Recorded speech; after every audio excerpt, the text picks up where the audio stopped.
VK news, राष्ट्र के नाम।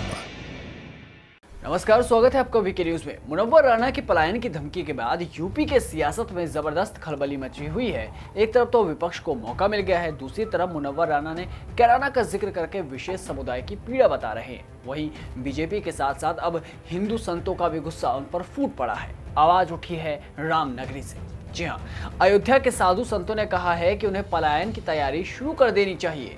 संतों ने कहा कि प्रदेश में बीजेपी की बहुमत वाली ही सरकार बनेगी और योगी आदित्यनाथ ही मुख्यमंत्री बनेंगे। मुनव्वर पर मुस्लिमों को गुमराह करने का आरोप लगाते हुए संतों ने कहा कि इस समय केवल गुंडे और बदमाश प्रदेश छोड़ने की सोच रहे हैं। मुनव्वर को मलाल है कि वो अपने भाई की जमीन पर कब्जा नहीं कर पाए, इसलिए वो लोगों को गुमराह करना शुरू कर दिए। महंत राजू दास ने कहा कि मुनव्वर अपने भाई की जमीन और संपत्ति हड़प रहे थे, जिसको लेकर पुलिस की कार्रवाई हो रही है, इसलिए वो लोगों को बरगला रहे हैं, जबकि मुस्लिम उनकी बातों को भाव नहीं देते।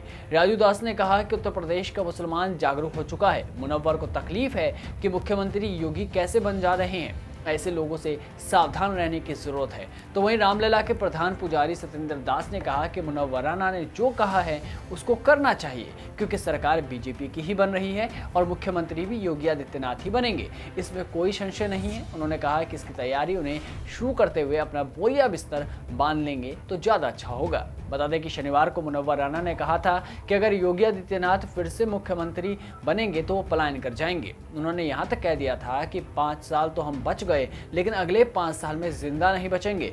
मरना तो वैसे ही है, लेकिन बेमौत नहीं मरना चाहते। बीजेपी के नेता पलायन करने वाले को पश्चिम यूपी में तलाश रहे हैं, मगर मैं यहाँ बैठा हूँ। मुनव्वर ने जोर देते हुए कहा था कि मैं पहले ही कह चुका हूँ कि अगर योगी आएगा तो मैं पलायन कर दूंगा।